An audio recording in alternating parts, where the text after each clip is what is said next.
O Templo do Rei Salomão, evidências que realmente existiu. O que a arqueologia descobriu até agora. Muitos arqueólogos têm procurado evidências para apoiar ou refutar as antigas histórias bíblicas sobre o mais próspero reinado de Israel. Mas o primeiro templo em Jerusalém, e seu construtor, o rei Salomão, permanecem envoltos em mistério. Mas é um mistério que conhecemos na Bíblia que realmente existiu nos mínimos detalhes. O templo do rei Salomão foi o primeiro construído pelos israelitas para honrar seu Deus vivo, segundo o livro Bíblia Sagrada. É também onde se diz que o povo judeu continuou a mítica Arca da Aliança com os 10 mandamentos. Mas o templo de Salomão era realmente um lugar santo real e Deus habitava ali. E Deus disse a Davi, teu filho Salomão, ele edificará a minha casa e os meus átrios, porque eu escolhi para filho, e eu lhe serei por pai. 1 Crônicas 28:6. Salomão era filho do rei Davi. Com Batseba, a figura bíblica que matou Golias. A Bíblia diz que quando Davi morreu, Salomão herdou o reino e a extraordinária riqueza de seu pai o rei Davi. Em apenas 4 anos, Salomão reuniu o maior recurso contado na Bíblia e construiu o primeiro templo de Deus Santíssimo. Todas as descobertas sabem sobre o chamado primeiro templo vêm da Bíblia.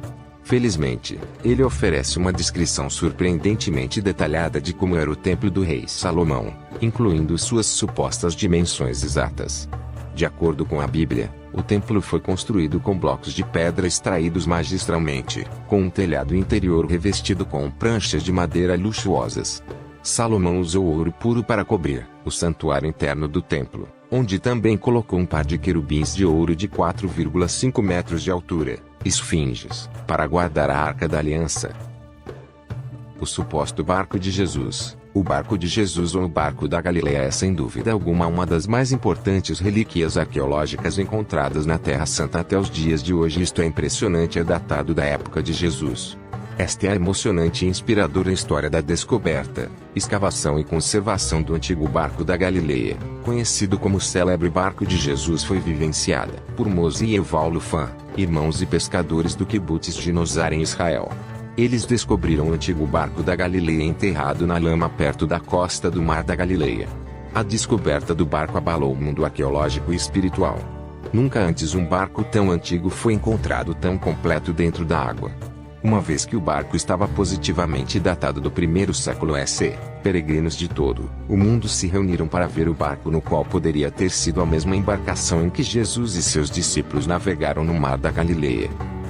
Arqueólogos comprovam a veracidade da Bíblia que Davi realmente existiu. Existência do rei Davi, o jovem que derrotou o gigante Golias e se transformou em um dos principais personagens do judaísmo, do cristianismo e do islamismo, jamais foi confirmada.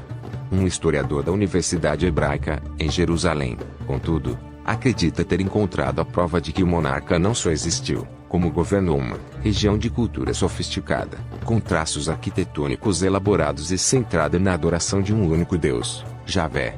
Um dos mais renomados arqueólogos bíblicos, o israelense Yosef Finkel, anunciou ontem que, depois de 5 anos de escavações no Vale de Elá, a cerca de 30 quilômetros de Jerusalém, sua equipe encontrou ferramentas e artefatos de ferro e cerâmica em 3 santuários de pedra que, de acordo com ele, eram do tempo de Davi e, mais tarde, foram anexados ao primeiro templo de Salomão. As peças são as mais antigas já descobertas referentes aos primeiros monarcas judaicos, descritos pela Bíblia no Livro dos Reis. Além das escrituras sagradas, não há outras fontes que citem esses reis. Segundo a tradição religiosa, Davi, que teria vivido entre 1040 a.C. e 970 a.C., queria construir um local de adoração para guardar as tábuas com os 10 mandamentos, ditados por Javé ao profeta Moisés, mas Deus não permitiu, porque ele havia se envolvido em muitas guerras.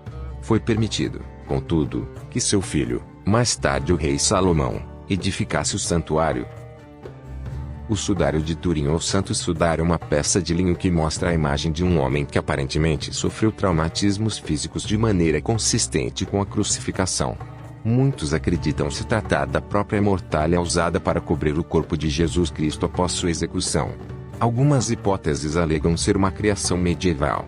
Mesmo com o ceticismo por parte dos acadêmicos, a autenticidade da relíquia é discutida até os dias de hoje. Sudário de Turim. O sudário está guardado na Catedral de Turim, na Itália, desde o século XIV.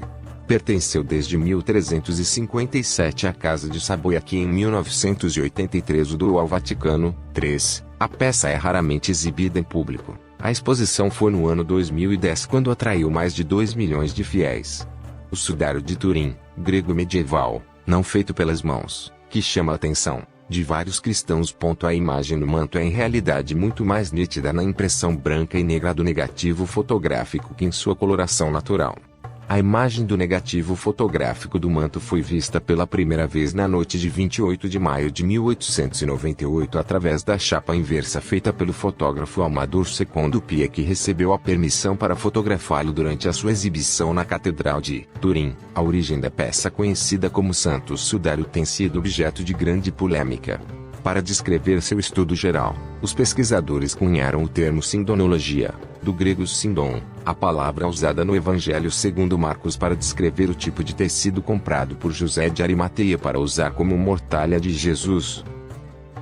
As supostas relíquias da cruz espalhado pelo mundo daria para fazer várias cruzes. Não é fácil identificar as verdadeiras relíquias da Sagrada Cruz de Nosso Senhor Jesus Cristo. Muitas igrejas ao redor do mundo afirmam ter um pedaço dela. Essas relíquias de fato são verdadeiras ou falsas.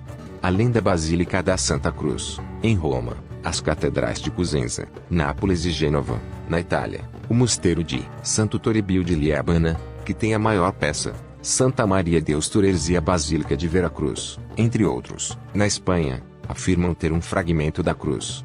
A Abadia de Eligencreus, na Áustria, também guarda uma peça e outro pedaço está na Igreja da Santa Cruz, em Jerusalém. Posso fazer um pedido humilde para você? Inscreve em nosso canal Planeta Desconhecido. Ajude o canal a crescer. Vocês são importantes para nós. Aqui você só encontra vídeos de bom gosto todos os dias. Estamos juntos.